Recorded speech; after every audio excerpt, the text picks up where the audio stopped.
on Teachers Talk Radio. You can catch up with all our shows by visiting our YouTube channel or by listening back at ttradio.org. Don't forget to like and subscribe to enjoy more live education conversation from TTR. We hope you enjoy this show.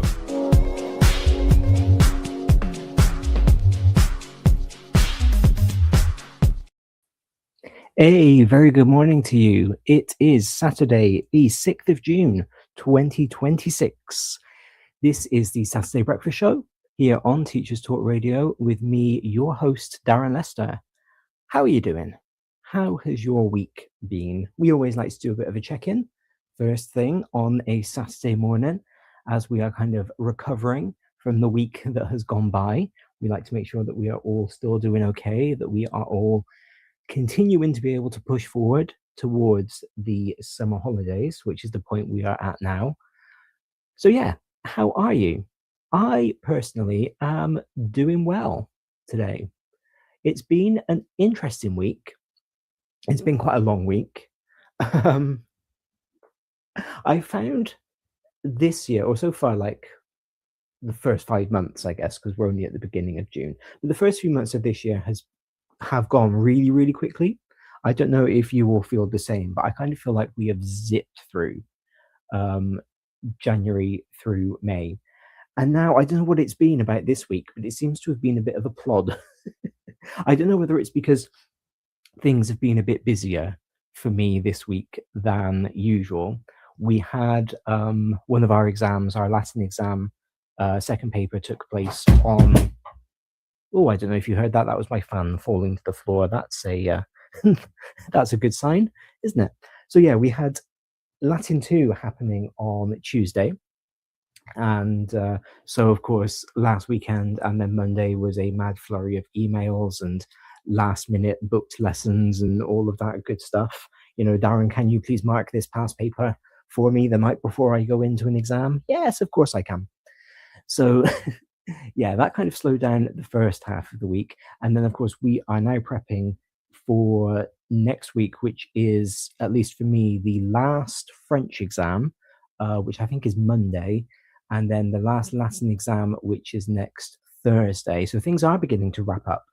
But in that wrap up, we started to get the kind of last minute jitters from our young people.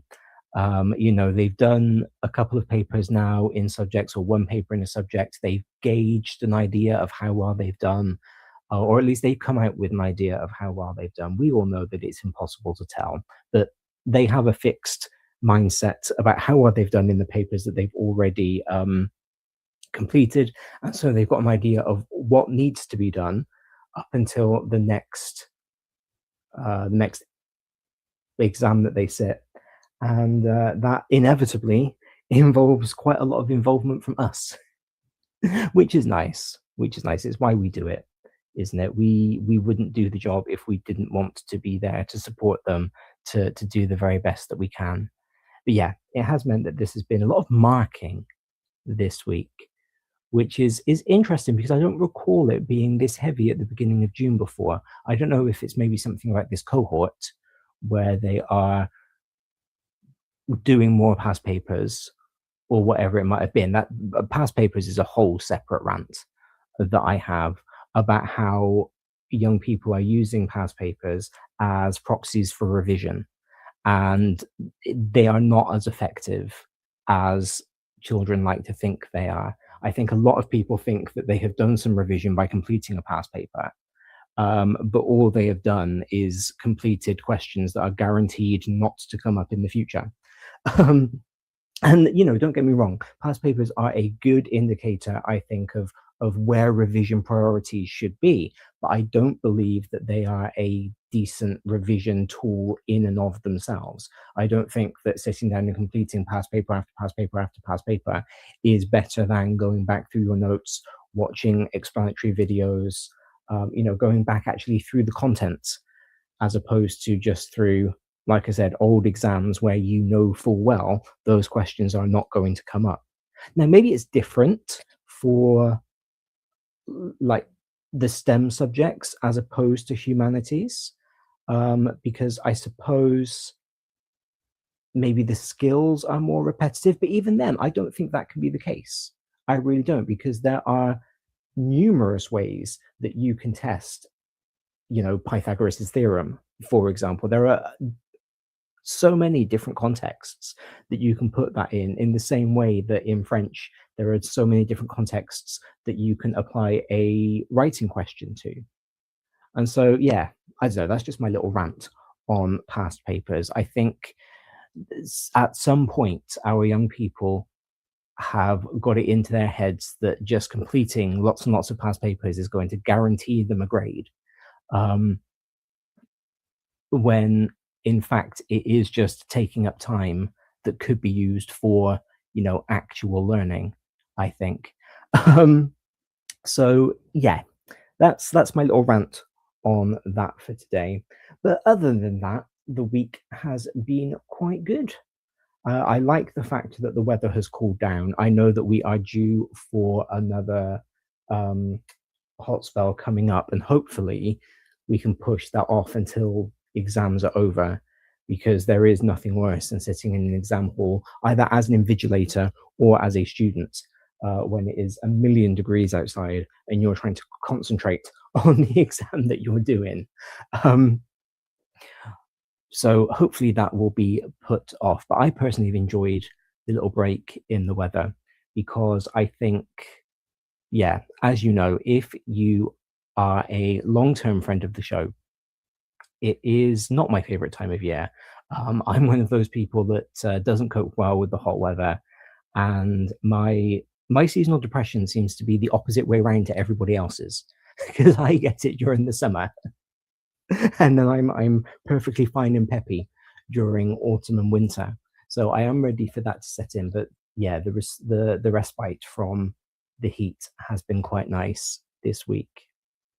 Anyway, we are talking today about parental self-efficacy and its impact on exam stress. This is the last show in this little kind of mini series I've been doing about exams. I'm aware that the mini series has come a little bit late in the year, because I've been doing it during exam season. And maybe, as we explored in our show a few weeks ago on interventions for helping children to deal with exam stress, maybe this is something that should have come in like September, October, so that we could put all of these things that I've been learning into place ahead of the exam season. But let's be honest, in September and October, don't we want to just pretend that exams don't exist? Don't we want those lovely few months of the autumn term before the exam stress ramps up, just to pretend that they're not real? So my plan is to take everything that I've learned while researching this little series and apply it to my teaching for next year. And hopefully you will do the same. Hopefully you've all been able to take something away from this little series and have some ideas to apply for the next exam season. Now, today's show, we are not going to be able to apply anything really to our own teaching, because I'm not talking about how we as teachers are responding to things. I'm not talking about how our children necessarily are responding to things, although both of those will kind of be touchstones as we go through. But I am talking specifically about the role of parents in mediating exam stress. And the reason that I've done this is because, well, number one, I know that lots of teachers out there are also parents. And so I thought that you might find it interesting, sort of with your parent hat on, to hear what the research says. But number two, I think it is really important for parents to be involved in this conversation, or at least the figure of parents to be involved in this conversation, because it's a big part of why we as teachers actually play such a small role in exams. The government is determined that exams are the best way to assess learning, to assess competency in a skill, whether that skill is Chinese or bricklaying in the case of vocational qualifications, or maths, or whatever it may be. The government has decided that exams are the best way to test that, and I don't think that's going anywhere. We may agree, we may disagree, but I don't think that's going to change. The government has also decided that exam results are a great way to judge the efficacy of schools, which is why league tables are published.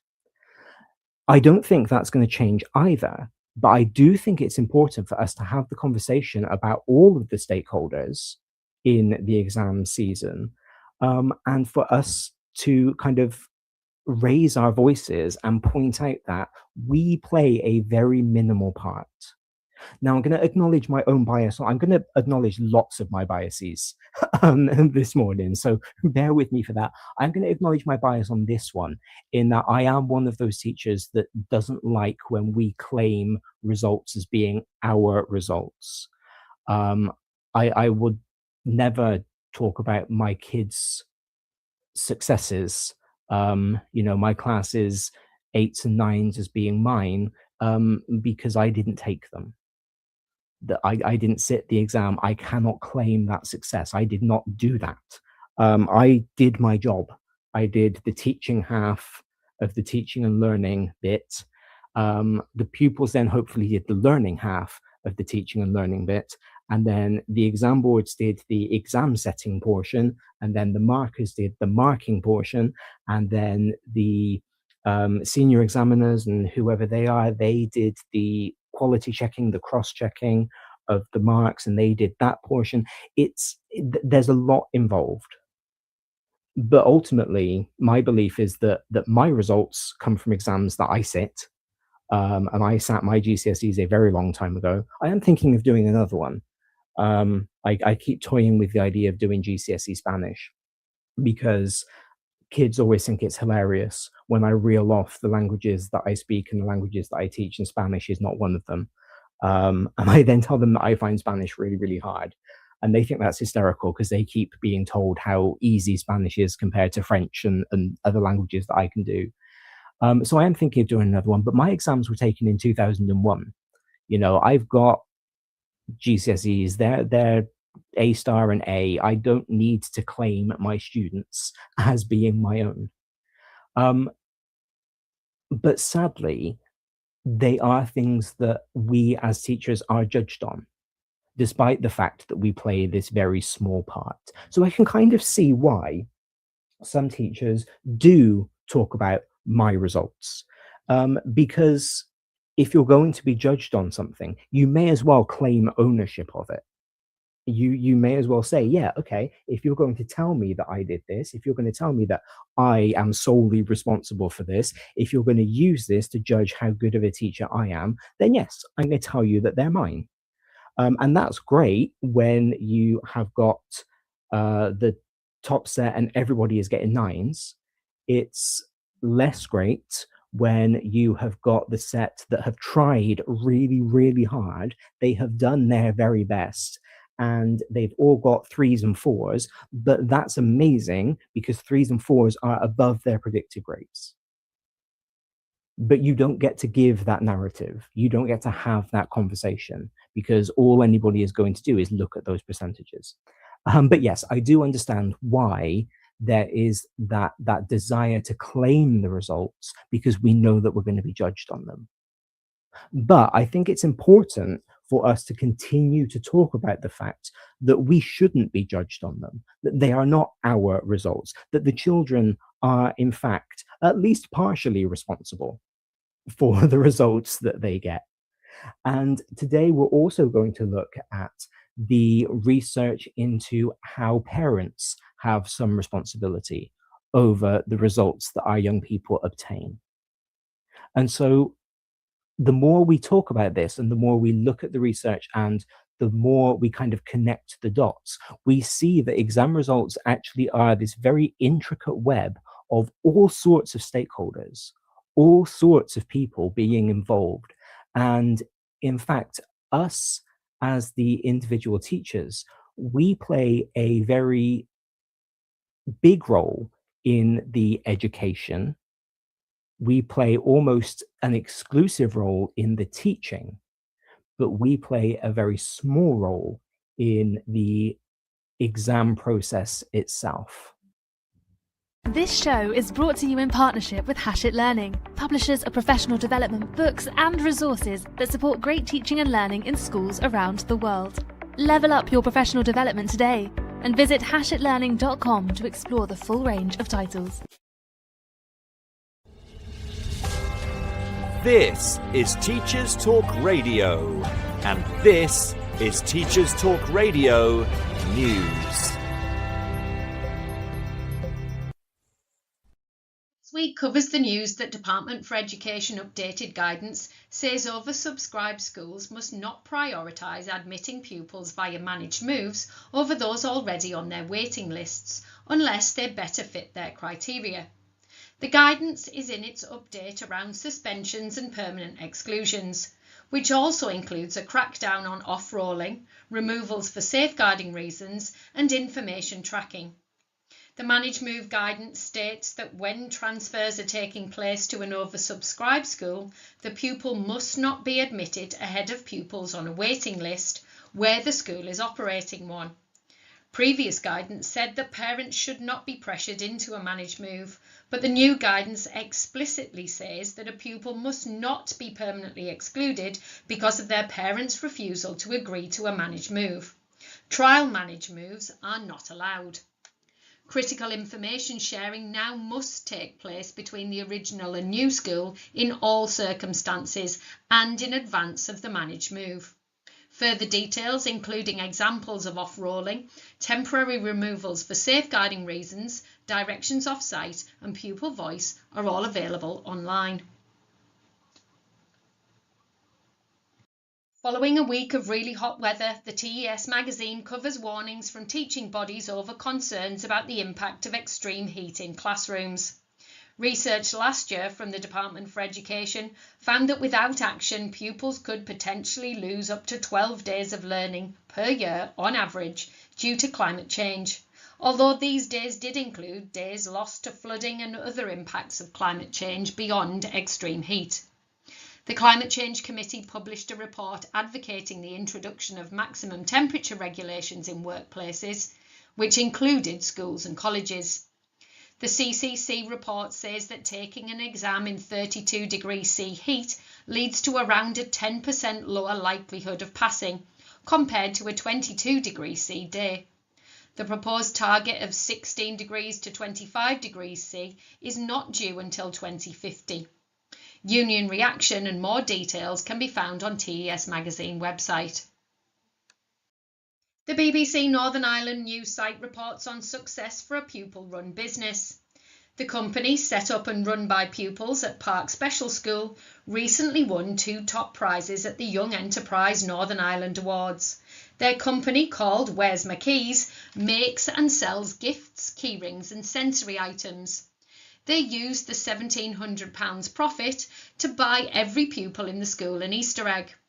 The story contains lots of comment from the pupils involved and the impact of the project that's had on confidence, as well as learning about finance, branding and budgeting. Finally, the BBC African news site reports the sad news of the death of 16 students in a fire at a school in Kenya. The recent tragedy follows a string of deadly fires at boarding schools in recent years in the country. Authorities are investigating, but parents of the students have been questioning how prepared boarding schools are for fires and whether dormitories meet safety standards. In addition to the 16 fatalities, 79 students were injured. 800 children were in the school at the time of the fire. Full details on BBC News. This has been Teachers Talk Radio News with Joe Fox.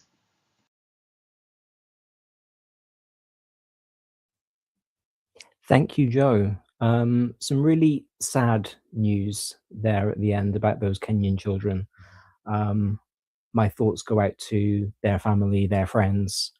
Yeah, there's not really much else that we can say on that, but it is always a tragedy when things like that happen in schools or anywhere, really. So we are talking about parental self-efficacy and the impact that it has on exam stress. Lots of ways that you can get involved in this conversation if you have things that you would like to say. For those of you who are listening live right now, either via YouTube or via X, you can leave a comment here in the live stream. I can pop it up on the screen so that we can all see it, and then we can respond and we can have a chat that way. If you are listening on playback, then you can message me over on Blue Sky. I am at Mr. D Lester. That's MRDLESTER, and we can have a chat that way. Because, as I always say, these are topics that I'm really interested in, and that I think, deserve our attention until they are resolved realistically. So please do get involved if you would like to. I'm going to give my second kind of bias, the second caveat here, and that is that I'm not a parent. And I think it's really important for me to acknowledge that. I do not want to be a parent. I have never wanted to be a parent.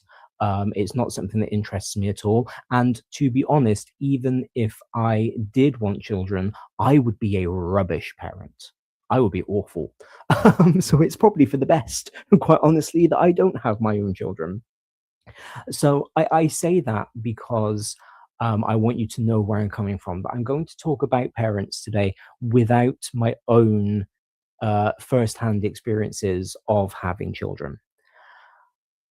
And it is always really awkward when you talk about something that you don't have first-hand experience of. I'm not sure that lived experience is always as necessary as people like to make it out to be. I don't need to know that, I don't need to have broken my toe to know that a broken toe is going to hurt. I can kind of just use my common sense to do that. And even if I can't use my common sense to do that, I can read lots of things from people who have broken their toes about broken toes, and tell other people that according to all these people who have broken their toes, it hurts. And I kind of feel the same way about parenthood. I understand that it's complicated. I understand that it's very individual, but I don't think I necessarily need to have been a parent in order to tell you what other people have said about being parents. I don't think that unlived experience should muscle out lived experience. I don't think that, for example, my voice as somebody who isn't a parent should take priority over a teacher who is also a parent's voice on this topic. But at the same time, I don't think it means that I need to be excluded. I think that sometimes when we have these conversations about lived experience, we quite often assume that we need one and not the other, that we need to hear from people who have lived it and not hear from people who haven't. When in fact, I do think it's important that we have a range of voices talking on these different topics. So long as we all acknowledge where we are coming from, we all acknowledge how our own experiences have kind of led us to the conclusions that we have come to, and have impacted the way that we have read material, so that the people who are listening to us sort of have the full picture. So yeah, that's where I'm coming from today. I also say that because I don't want anybody to think that we are being judgmental here this morning. I don't believe that I have any right to judge parents because, like I said, I am not one. I don't know realistically how hard it is. I can read about it, and I have read about it, and upon reading about it, I think it's probably very hard, and that's been enough to help me decide that I don't want to be one. But I don't know, and so I'm not judging. But I do think that parents and schools should be working very closely in partnership with each other to make sure that we are getting the best for our young people, because that's what we all want. We all have the interests of these young people at heart. And I think it's really important that as teachers, we think about what it is to be a parent. We think about that parental involvement, and we are very aware of the impact that parental involvement has. On that topic, the QR code that has just popped up on the screen, if you are watching live, that links you to Sarah Wilkinson Croot's show from a few weeks ago on the phone call home, and how you can kind of transform the phone call home into something that can be quite anxiety making for us as the teachers and our young people and the parents who are receiving that phone call, and how you can turn it into something positive and meaning making, and really bring that school parent partnership to the forefront. So if you are interested in giving that one a listen, please scan the QR code that is currently on your screen. It'll stay up there for a few minutes. Then pause it and come back to me. I'm always very aware that I don't want people who have tuned into my show to abandon me for somebody else. But I do think that, you know, we have loads of great shows here on TTR. We have loads of great viewpoints, and it is important for us to, like I said before, hear a range of voices on these very similar topics. So, parental self-efficacy is really interesting, and I think it's something that as a society we don't talk about very much. Self-efficacy, just in case you're unfamiliar with the term, is your belief that you can do something. Essentially, it's a combination of like your self-esteem and your knowledge and your stick-to-itiveness, to use that phrase that I hate. And it kind of is the complicated form of growth mindset that we know has been a fad in schools for the past couple of years. And when we think about self-efficacy, or at least when we talk about self-efficacy in a school context, we tend to talk about it in terms of pupil self-efficacy. How well do pupils respond to their learning? How well do pupils respond to having to do homework, to managing their time, all of that sort of thing? Occasionally, we might talk about teacher self-efficacy, how well we believe in our own skills as teachers, how well we reflect on our own practice, how well we can find ways to fill in our pedagogical gaps, our behavior management gaps, our subject knowledge gaps, you know, wherever it might be that we need to improve. But very rarely do we talk about parental self-efficacy. And I think the reason for that, and the reason that I went on my big spiel just now about being non-judgmental, is that talking about self-efficacy can feel judgmental, because you are talking about how well somebody feels like they can perform something. And so if you're talking about somebody else's self-efficacy, like how I, as a non-parent, I'm going to talk about parental self-efficacy, it can feel like you are being judgy, and it can sound like you are being judgy. And I think that's why the conversation tends not to happen, because we don't want to judge. We don't want to cast aspersions. That's not what any of us are here for. But again, if we kind of don't have these conversations, then, as I've said before, nothing really changes.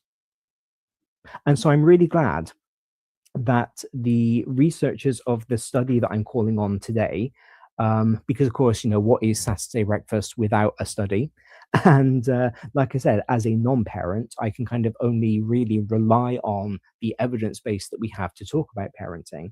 But I'm glad that they've asked this question and that they've kind of brought it to the forefront of the conversation, because this is something that, quite honestly, until I was kind of deciding on topics for the show, I hadn't really thought about.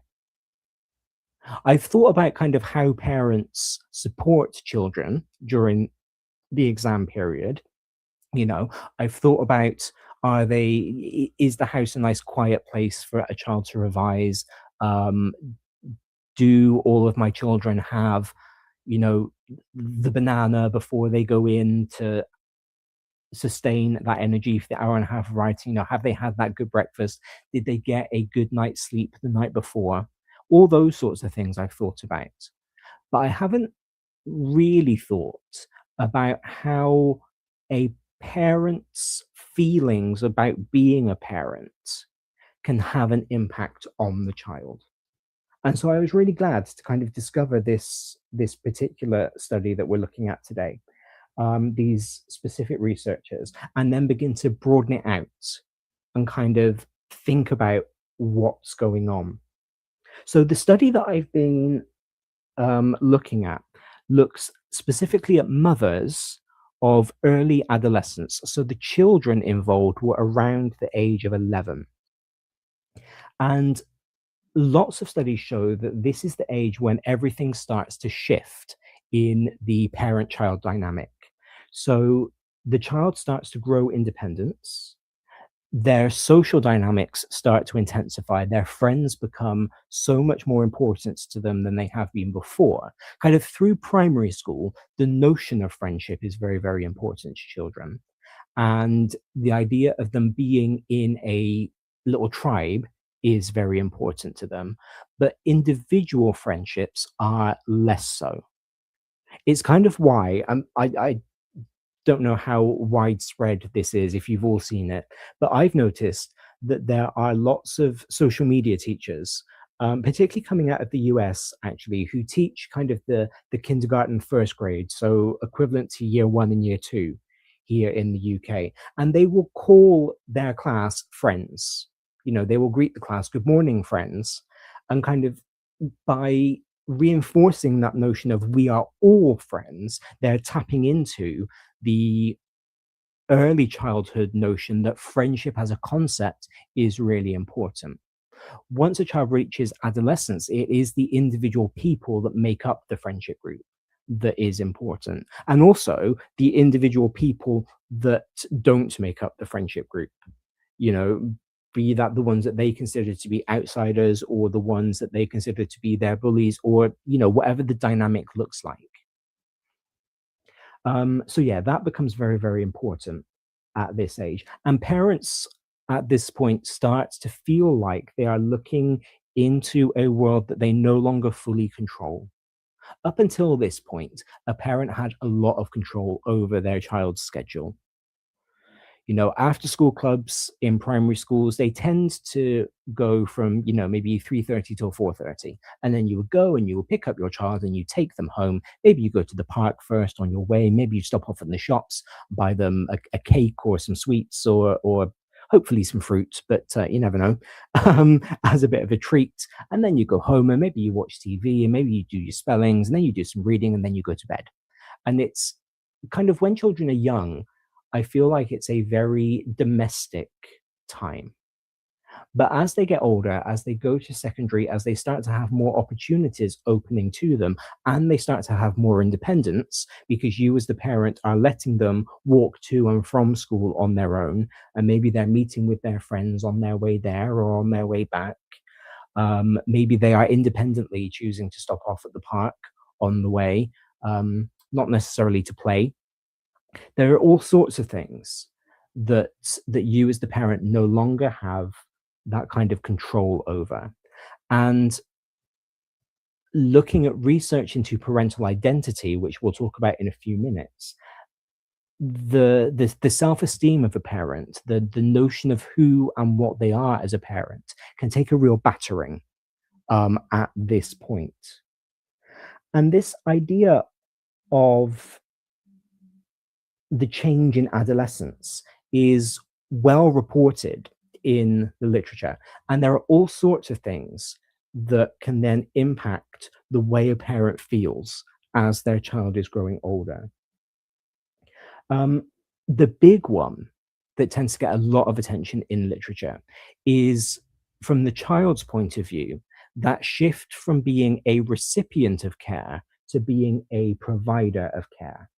And so this, I'm drawing from Fajikov and their colleagues. This is a study called Parental Identity and Its Relation to Parenting and Psychological Functioning in Middle Age. And they draw on lots of literature which talk about how when a child starts clearing up their own toys, they start to take responsibility for themselves. They understand that they've had an impact on the environment, and so it's their responsibility to fix it, to change it, And that is still very kind of child-centered. You know, they have done this. If they don't clean it up, their room is going to be a mess. And so, you know, they are the ones who are impacted. But again, as that early adolescence sets in, you know, when the child is 10, 11, 12 years old, they're going to start contributing more towards the household. Maybe they will do the washing up. Maybe they are in charge of doing the vacuuming. Maybe no longer are they only responsible for their hamster and cleaning out the cage, but they're also responsible for walking the family dog. And so they start to change from doing things that only impact them and their environment, or that they have a direct cause over, such as having a pet hamster, into doing things that are helpful for the entire family. And they then, it's a good thing for them because they are beginning to develop that identity as a care provider. They're beginning to understand that they are part of a community and that they have a role to play in making sure that community runs smoothly. But for a parent, that can be quite difficult because you are shifting from being the sole provider of care in that household, from being the only one who is responsible for making sure that the dog is walked and the dishwasher is unloaded and the washing has been done and the cooking has been done and to suddenly being able to hand over some of those responsibilities to your children. And that itself can have an impact on who you feel you are as a parent, on your own identity as a parent. And as we've talked about before, identities are and should be shifting. Our identities are not fixed, they are formed by experiences that we go through, conscious decisions that we make. Sometimes you say, I want to be this person. I want to be the person who gets up at 6 a.m. every day and goes out for a run. And sometimes you do that and you become that person. And sometimes you don't do that and you become the person who is bitter about not being the person that gets up at 6 a.m. every day to go for a run. But our identities are fluid. Our identities are in motion. And parental identity is exactly the same. Identity is described as a self-structure that gives us a sense of consistency and continuity across time and place. And so the idea is that we forge these identities, and even if we change things ever so slightly, we pick up a new habit, we give up a bad habit, we change who we are a little bit, there are still parts of us that are the same. We tend not to change everything about ourselves all at once because we need that consistency. And so when we have a big change, and when that big change about our identity is forced on us instead of chosen, for example, when our child asks if they can do the hoovering, if they ask for that extra kind of familial responsibility, it can have a huge or it can leave a big dent in our feeling of identity because we haven't asked for it, we haven't planned for it, and all of a sudden we've got to deal with it. We've got to deal with giving up this thing, giving up this part of who we have been for such a long time. Now, the reason that identity formation is important when talking about parents is not just because parental identity is its own separate form of identity, in the same way that we as teachers have our teacher identity, and that is different to our home identity. But it's also because a lot of our identity formation carries on during adulthood. It's really easy to think that, you know, by the time we're legally adults, so 16, 18, our identities are fixed. We're basically who we are. Or maybe, as the internet likes to talk about, by the time our prefrontal cortex stops developing at 25, maybe that's when our identity is fixed.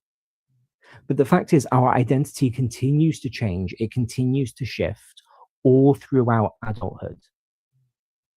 And what the authors of this study, Fajikov et al., noted was that there were these fundamental changes happening in later teenagers. So by the time a child gets to, 16, 17, 18, and that tended to coincide with parental midlife crises, if we're honest. Parents hitting their 40s and their 50s and having to adjust, not just to the fact that their child is growing older, but to the fact that they are growing older as well, and having to make all of these changes and all of these alterations to who they believe themselves to be. And not all of those things were their choice. It's not like they were making the decision to give up smoking, which can be, identity altering, but they were having these things forced upon them. And the reason that the consideration of identity is important is because our solidness in our identity, how fixed we feel our identity to be, how secure we feel in our identity, can impact our self-efficacy. The stronger your teacher identity, the better you feel as a teacher, the higher your teacher self-efficacy is.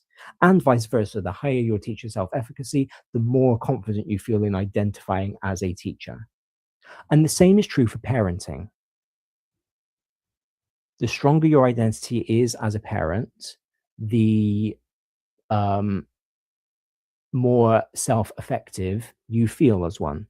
And again, vice versa. So it is really important, I think, to recognize that, particularly for colleagues in secondary education, parents are undergoing this kind of very rapid evolution of their identity while their children are sitting in our classrooms. And that then impacts how they feel as parents, which can impact how they react to, how they respond to, how they talk to their own children. This show is brought to you in partnership with Hachette Learning, publishers of professional development books and resources that support great teaching and learning in schools around the world. Level up your professional development today and visit hachetlearning.com to explore the full range of titles. So going back to the study that kind of forms the core of this show, the researchers are looking at whether a parent's belief in their own effectiveness, that is their parental self-efficacy, can influence how their body responds to stress. And that in turn influences how their mood and mental well-being is responding to stress, which can influence how the family atmosphere is at home, which can influence how a child is responding to stress. And again, this is one of the reasons why I think I would be a terrible parent, because I am quite a stressy person. And I think that I would very easily project that onto any child that I might have. So what the researchers did in this case was actually not to stress the parents to test their physiological responses, but they added stress to the children, not in an ethically dubious way. We'll talk about the model of the research in a minute, because as I've discussed before, doing research that involves children is always ethically difficult and is one of the reasons why we don't make great changes in education, is because more often than not, it's actually not worth doing research that involves the children themselves. Because of all of the sort of institutional barriers that are there correctly to safeguard the children. Because all those children were actually asked to do was an uncomfortable task. So, it was nothing dangerous. It was nothing out of the ordinary, because they were asked to do a speech about a time that they experienced social exclusion. And we get children to do speeches all the time. It's a standard teaching technique. And thinking about social exclusion, while uncomfortable, while difficult, is, it is something that all children feel that they've experienced at one time or another. And particularly around 11 and 12, they are not yet embarrassed enough about things like that to censor themselves. So the researchers kind of picked a great age to do this task. And so the children kind of wrote and they delivered these speeches, and the parents watched. And I think, again, not a parent, but kind of putting my empathetic hat on, I think that must have been really stressful for those parents to sit and watch their children reliving a moment of societal rejection in front of not just you and their classmates, but all of the other parents who are involved in this study. This room full of strangers. Um, And while the children prepared their speeches and while they delivered the speeches, the mothers, because remember this piece of research focused on mothers. That's a whole conversation, a whole separate conversation to be had about the role of fathers in the family and why these particular researchers chose to look at mothers and all of that sort of thing. But they were hooked up to monitors which tracked um, their skin conductance, their heart rate measure, and their cortisol levels. And of course, cortisol is the key stress hormone. It's the one that we hear quite a lot about these days because of its impact, not just on stress actually, but physically, in terms of things like weight retention and all of that sort of thing. There's a lot of discussion about cortisol at the moment. Um, and then the mothers were asked to fill in a questionnaire about their beliefs, about their own parenting style, their own parenting identities. And what was really interesting about what came out is that there is a huge correlation between parenting confidence and stress responses. And for us as teachers, this is important because it's going to have an impact on how parents respond to us during those phone calls home, during parents' evenings, when you get those angry emails at 3 o'clock in the morning.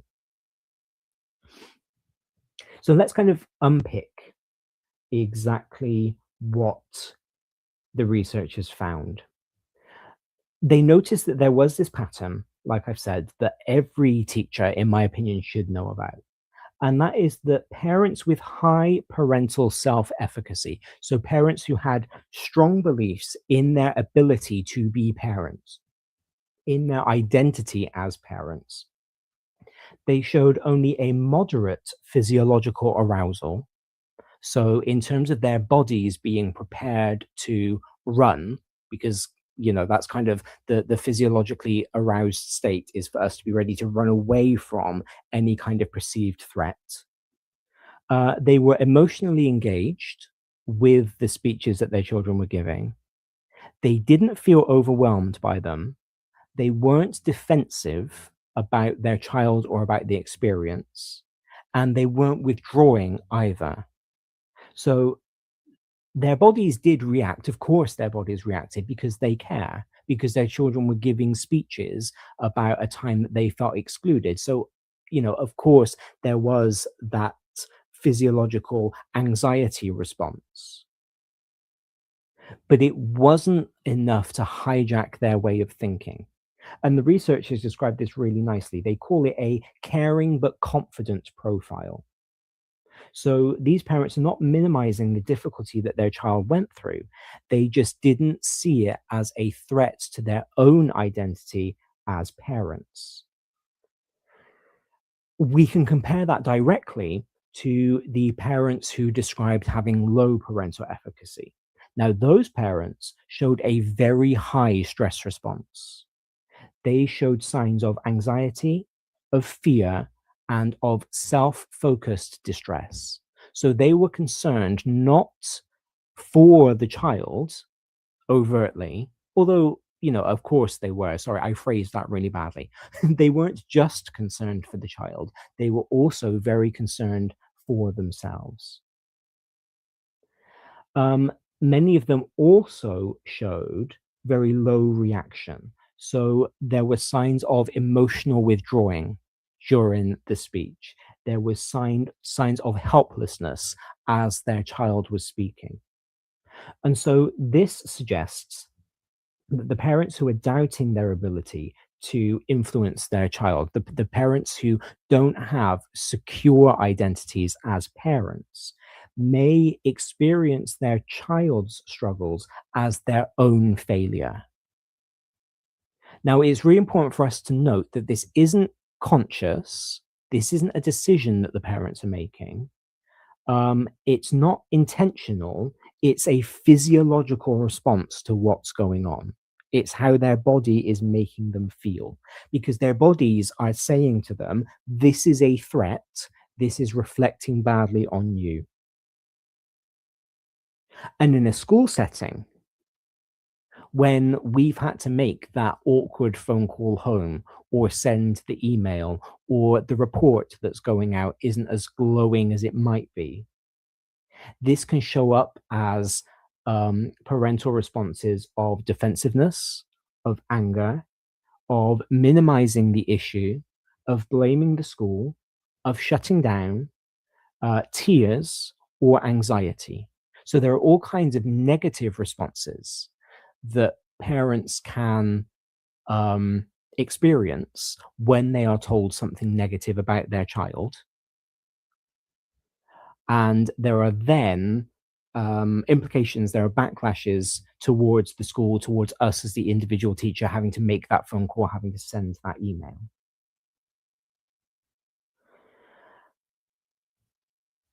Let's take a for instance. You've got a child who has been disruptive that day. So you make that phone call home. Maybe you call the parents in, because maybe this is a repeated pattern of behavior. A parent with high self-efficacy will respond to this along the lines of, okay, this has happened, it's bad, let's sort it out, what can we do at home? And then a resolution can be found. A parent who has low self-efficacy might deny the behavior. This is where the, oh no, not my child, doesn't behave like this at home comes in. Claim that the teacher has it wrong. This is where we get the, oh, you are always picking on my child. Oh no, his best friend is a bad influence. They may get emotional. This is where we might get teary parents. Or they may feel attacked, and they may then go on the attack themselves as a response to that. And this isn't because they actually blame us, not deep down. And it's not because they have a negative view of schooling, again, not deep down. It's because they are perceiving it as a threat to their identity as parents. It's because they, in that moment, are beginning to feel powerless as parents. And it can be really hard when you are the teacher on the receiving end of that to remain professional, let alone have to keep in mind that you really, as a human being, should be empathetic and helpful, because these are people who are in distress, because those people who are in distress are also causing you distress. But it is something for us to keep in mind. I think it is important for us to consider this when we have these difficult conversations. I'm not sure that there is anything that we as teachers can do about it, because again, as I talk about a lot when we discuss kind of teacher roles in child mental health, in child safeguarding, there are lots of things that we are trained to do, but there are also things that we are not trained to do. And I'm not a psychologist. I talk a lot about psychology on the show because I read about it, but I'm not one. I can't help a parent who has low parental self-efficacy. I don't even know how I would broach that conversation. I don't know how you would turn to a parent and say, have you ever thought about talking to somebody about how you feel about being a parent? Because that itself seems very awkward. So I actually don't know whether there is anything concrete that we can do. And if there is, I don't know what that is. But I do know and kind of reflecting back on a lot of awkward conversations that I've had with parents, I suddenly understand where they are coming from. And I think it has, again, when I've been prepping for this show and really thinking about this, it's made me feel better about some interactions that I've had in the past with parents that have been quite unpleasant, because I suddenly realize where they are coming from. And because I can realize that it's not an attack on my teacher identity, but rather it's just their response to perceived attacks on their parental identity. And it can be the same with anything. Let's say that we've got a child who has friendship issues. You know, we know that this is a big thing in year 7, year 8. So when children are 11 and 12, around that same time that they are starting to make that care receiver to caregiver transition, which itself already has a big impact on parental feelings of identity. A parent with high self-efficacy is going to see a challenge. They're going to see something that can be resolved, whereas a parent with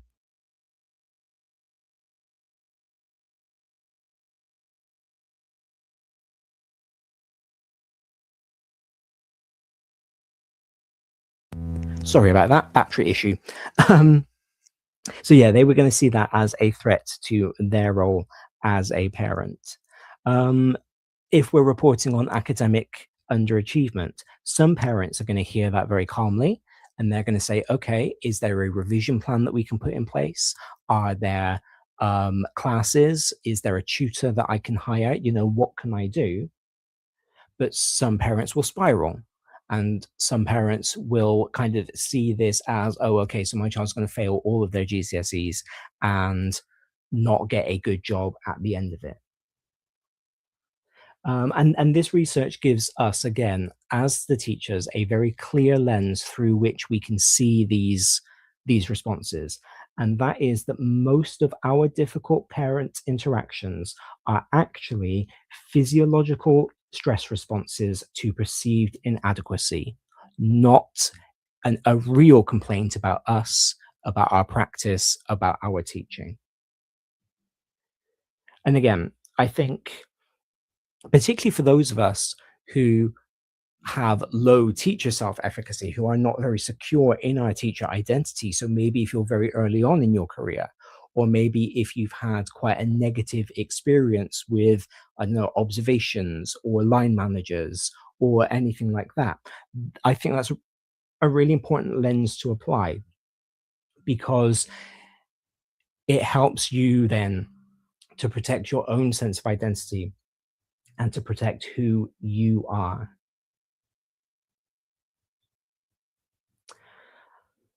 So let's then kind of pull apart a lot of the conclusions of this.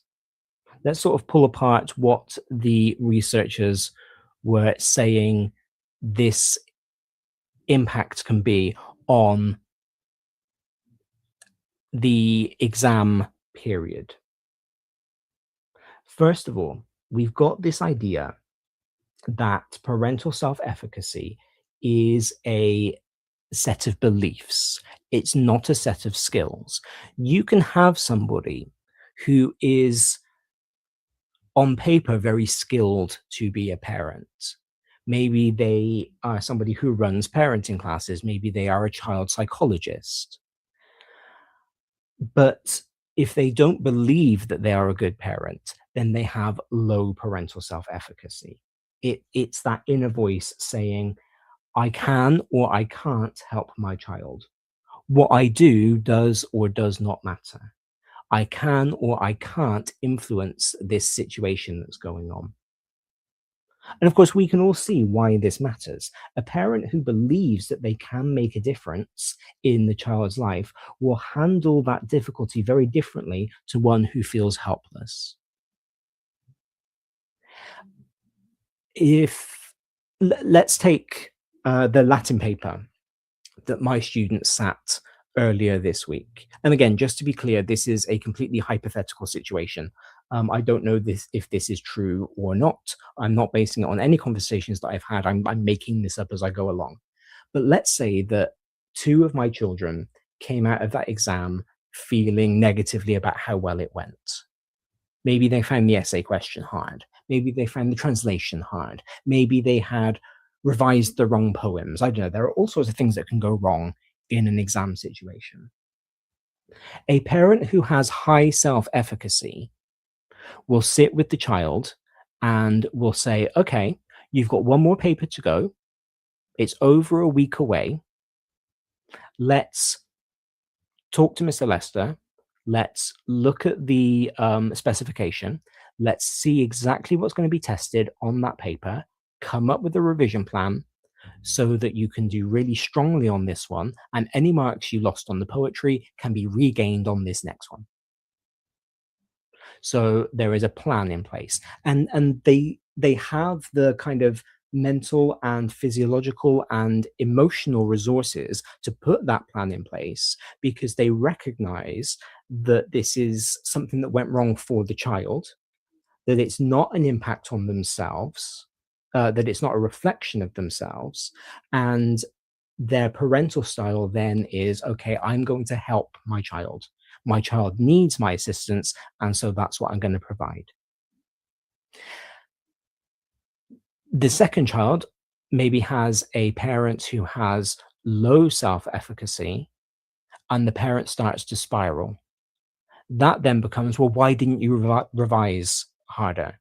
Why did you revise the wrong poems? What exactly are you going to do to make sure the next one isn't a disaster? How could you do this to me? And there are then no resolutions, there are no solutions, there's no kind of help being proffered, it's just blame. And again, entirely hypothetical, but those are the 2 kind of extreme ends of this spectrum of self-efficacy that we've got.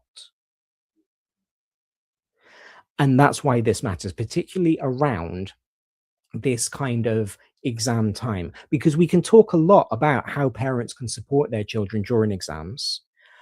We can send out newsletters and emails with suggestions of how children can support their children during exams, how parents can support their children during exams.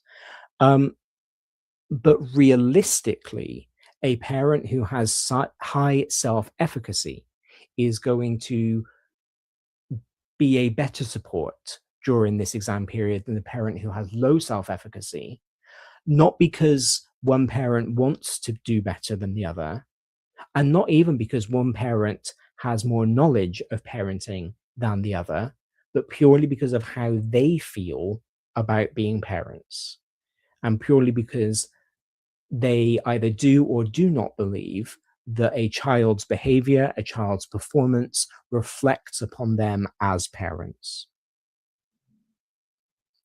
The second thing for us to kind of keep in mind is bodily stress and the physical impact that stress can have. So there are lots of physical signs of stress, but the most common tend to be things like sweaty palms, an increased heart rate, or hormonal surges. And these push us towards the fight, flight, freeze, or fawn response. So again, if you're not sure about that one, essentially when we feel attacked, our nervous system reacts in one of 4 ways. It either gets us ready to run. That's the flight response. So in that case, you might feel that your legs start aching, and this is where I am absolutely not a biologist, but as kind of whatever liquids and neuron responses and whatever else needs to happen to get our legs ready to physically run and take us as far away from that situation as possible. If you have an anxiety disorder, you might notice that your legs hurt, probably not your eggs, but your legs hurt quite a lot. And it's for that reason. It's because your body is perpetually getting ready to run away. If you find an increased need to go to the toilet when you are under stress, that's also part of that flight response. There is your fight response. So that is that you think you can take the threat down, and so you get ready to do so. Your anger increases. Your upper body starts to tense as it gets ready to physically fight whatever threats you might be perceiving. Your freeze response is where you essentially shut down. You can't talk about what's going on. You can't move on from what's going on. Freeze then tends to lead to things like rumination, which can perpetuate the cycle. So a freeze response is a complete shutdown. And then fawn is the one that's really interesting to me, because a fawn response is where you become overly empathetic, overly affectionate, overly pandering. So a parent who is in fawn response might start to talk to us about what great teachers we are and how we've been ever such a good help to the child, and they can't possibly figure out where things have gone wrong, but they know it's absolutely not our fault, because their instincts are telling them that by pandering to us and by buttering us up, we are going to think better of them as parents. And I guess evolutionarily, that's a hard word to say, it's about kind of buttering up your attacker, getting on their good side to make them less likely to attack you. So this study that we've been looking at, not the Fajkov et al. One, but the other one that we've been exploring, it shows us that low confidence parents are more likely to show extremes in these behaviors, big spikes of anger or big drop offs of engagement, which are signs of this dysregulation. And so, around this time, if you have got parents who are exhibiting high stress because their children are feeling stressed about being in exams, and the parents are feeling like their children's stress is a reflection on them, their children's performance is a reflection on them, you are going to get parents who are in fight, flight, freeze, or fawn. That then is going to impact the household atmosphere. It's going to impact how they are relating to their children. It's going to impact the conversations that they're having with their children about how the exams are going, which in turn is going to either add to or reduce the stress level of the child. And it then becomes this cycle.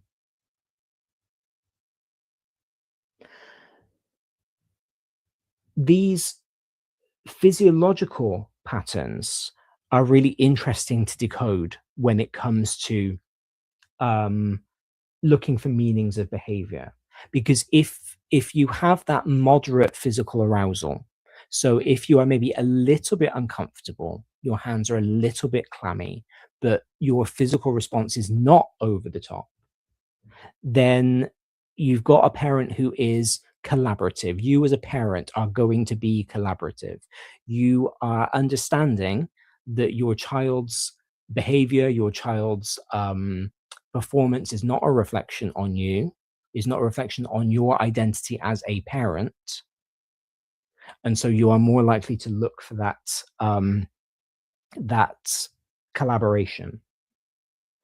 If there is a very high physical arousal, so the body goes into fight, flight, fawn, or freeze, the cortisol is spiking, the hands are very clammy, the heart rate is increased, the hormones have surged, then you've got the defensive or the overwhelmed parents who, let's be honest, and this isn't something that the study touched on, but it seems quite common sense to me, they are the ones who are not only going through this kind of physiological stress state, they're also feeling very uncomfortable, because your body feeling stressed is itself uncomfortable and adds to those feelings of stress. And that then begins to compound, because we all get in a bad mood when we're feeling a little bit uncomfortable. I'm sure many of us felt it during the recent heat, where you felt a bit crabby, just because you were hot and sweaty and a bit overloaded. And if you then add that to the physiological responses of anxiety, of feeling judged, that then becomes overwhelming. And it compounds, it gets worse and it gets worse.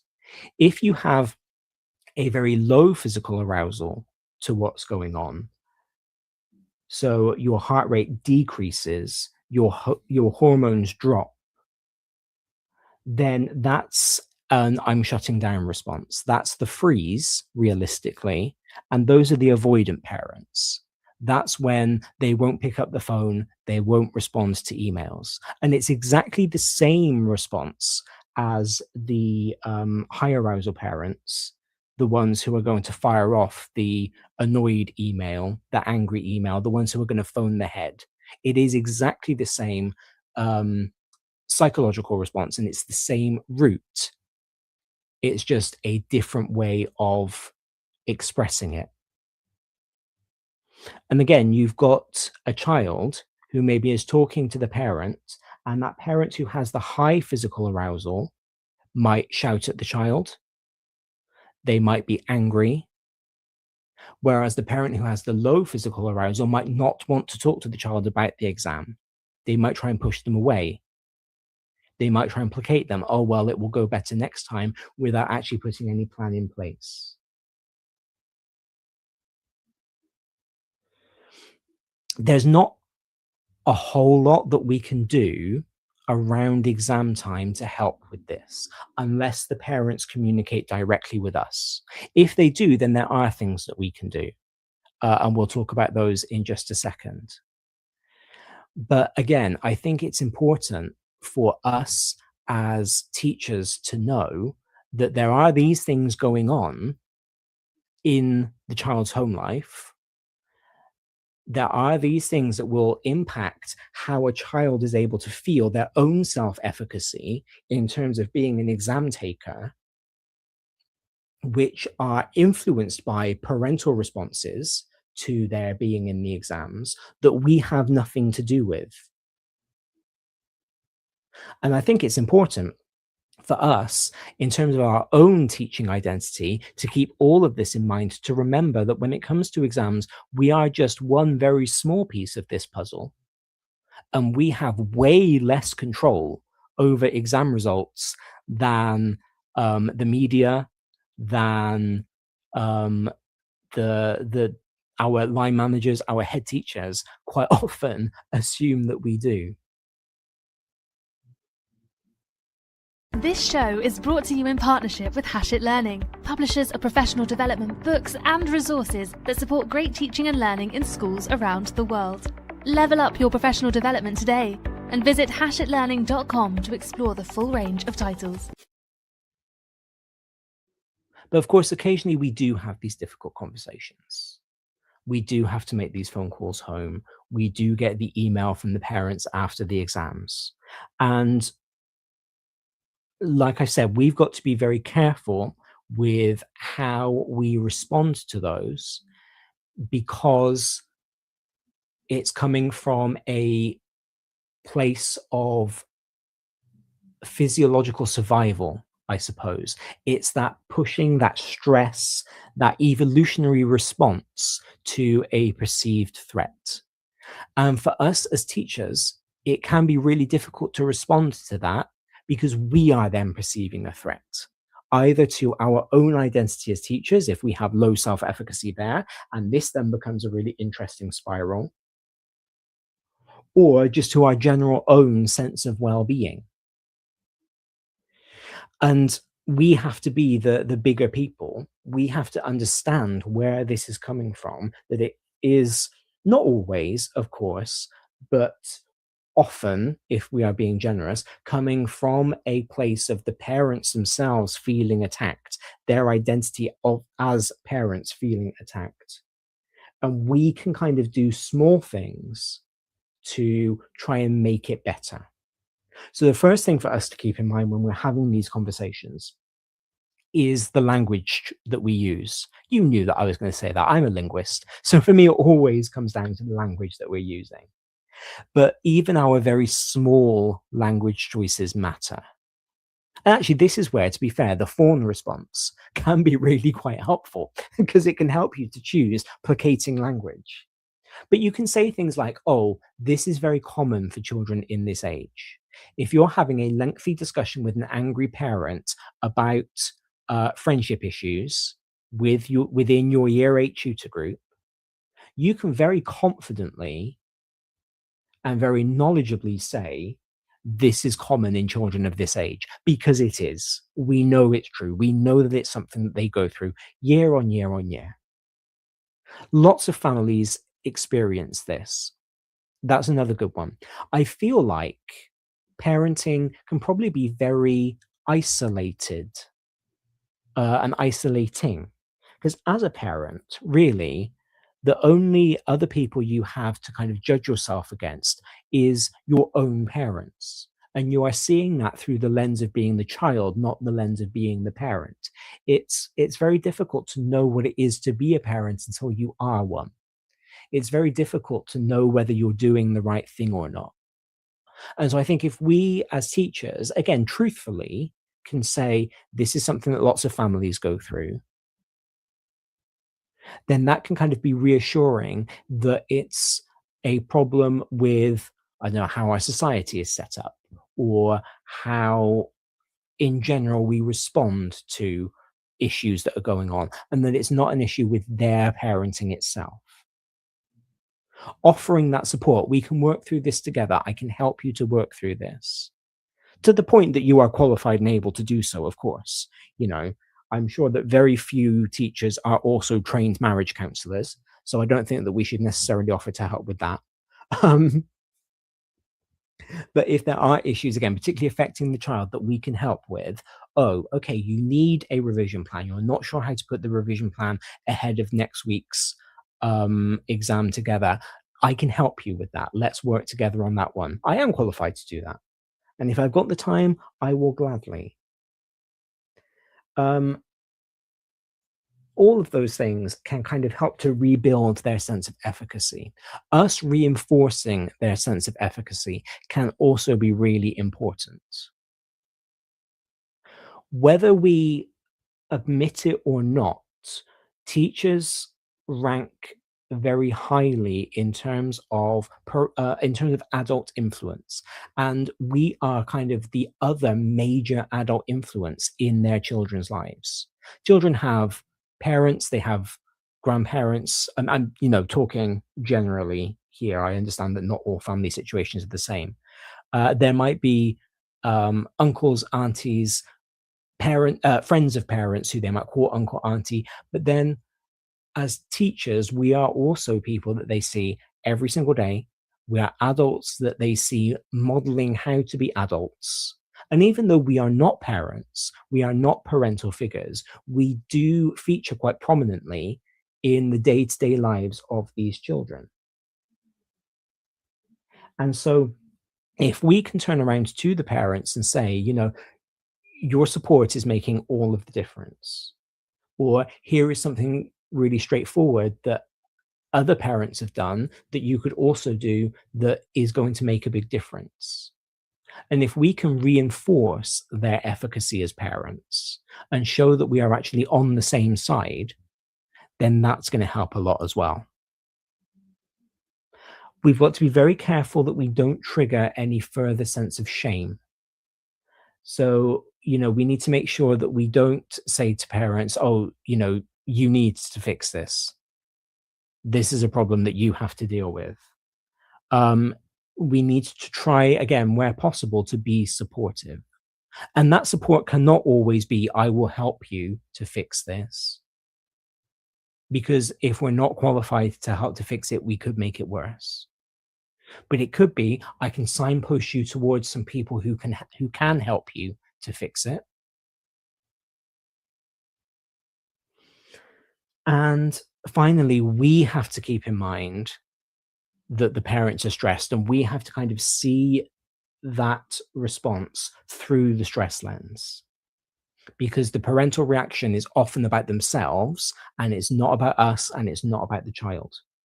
And that insight alone can help us to stay calm.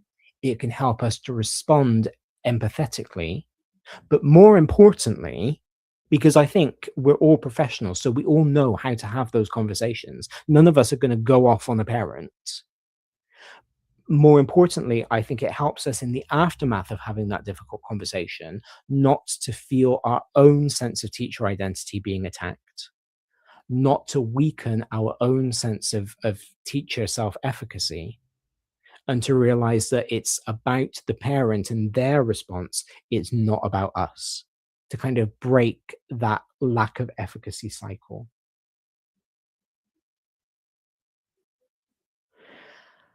And most importantly, it means that we can look at what's going on at home with the child. We can think about how parents are supporting their child with their exams, and we can be there to also support them.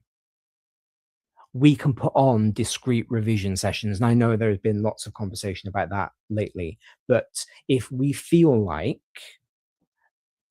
there are specific children in our classes who have parents who don't have that secure parental identity, who might not, because of their stress responses, be able to help their children to manage their revision, we can put on those sessions.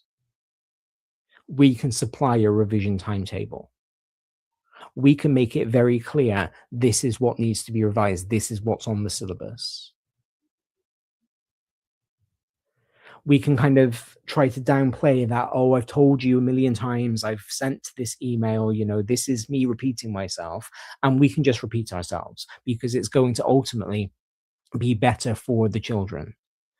We can, or our exams officers, I suppose, because, realistically, GCSEs and A-levels, we shouldn't really be around like in proximity to the papers. But we can make sure that the morning of the exam, the children arrive and it's a calm space. It's a safe space for them to be in so that they can have 10, 15 minutes. They can grab something to eat if they need it. They can grab something to drink if they need it. They can fill up their water bottles if they need it. We can provide that safe space for them that maybe they did or they did not get at home that morning, depending on how the parent was feeling. And we can just make sure that where possible, we are calm, we are ready, we are happy, and we are supportive when they come out of the exam. If the child feels like it didn't go very well, if we're the ones that they come to speak to, we can reassure them and we can tell them that it's going to be okay, because that then might reframe how they speak to their parents about it, which in turn might reframe how their parent responds. It's a very complicated ecosystem of relationships, teaching. And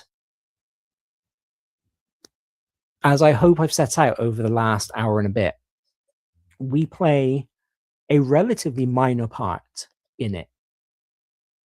We do 100% of the teaching, but that's only, as I always say, that's only one very little bit. And I think it is important for us to keep in mind all of the other players and all of the other stakeholders in this game of education, because for as long as governments will say that exams are the only way that you can test capability in a specific skill, we are going to have these times of high stress that come up in the year and will come up multiple times over the life of a parent, starting when they are, like educationally, starting when they're in year 2 and they do their first lot of SATs, and then continuing year 6, year 9, then GCSEs in year 11, and maybe some in year 10 if they're doing a modular course. Then you've got year 12 and year 13 and the A-levels, then they go off to university and they do more exams every single year. We are a very exam-heavy culture. And if that is a huge sticking point to a parent's sense of self-efficacy, If a parent feels like they can't be very supportive during exams for whatever reason, then that in turn is going to be a time of high stress for that parent, which can be a time of high stress for the children. And we kind of have to do whatever we can to create a space that mitigates that for them. But ultimately, it's not something that we can control.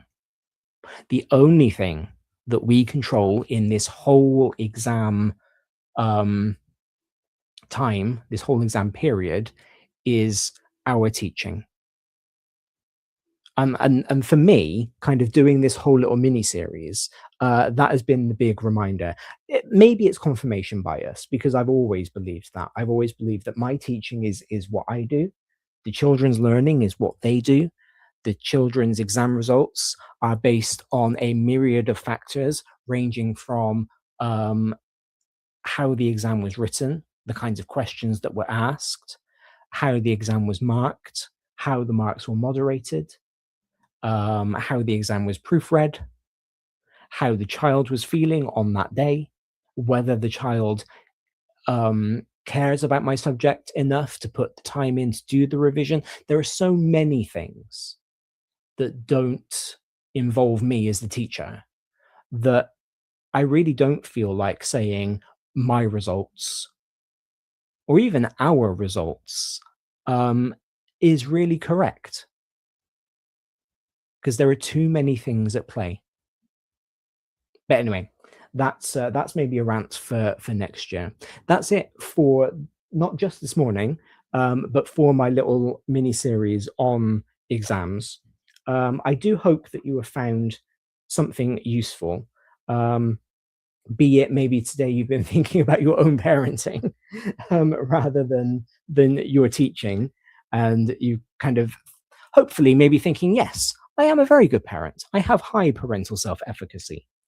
Or maybe you've learned something else over the course of the last few shows about exams, maybe about the interventions or about the perfectionism, or all sorts of things that kind of go into what a child experiences at this time of year.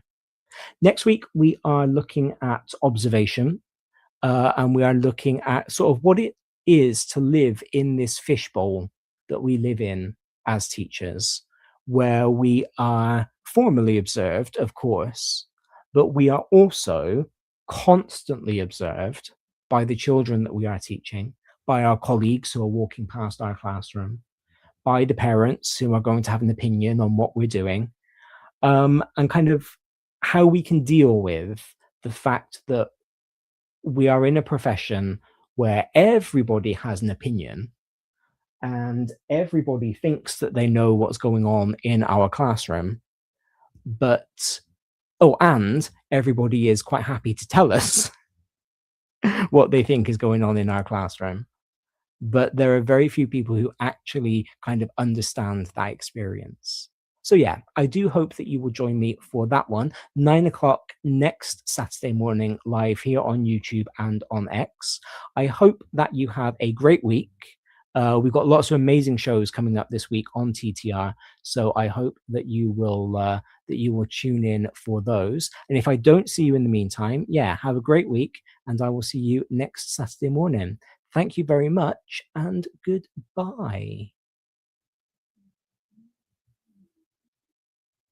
He says, not being able to find the closing jingle. There we go. Let's try that again. Take 2. Thank you very much, and goodbye. You've been listening to Teachers Talk Radio. Tune in live and listen back at ttradio.org. We look forward to hearing from you next time on Teachers Talk Radio.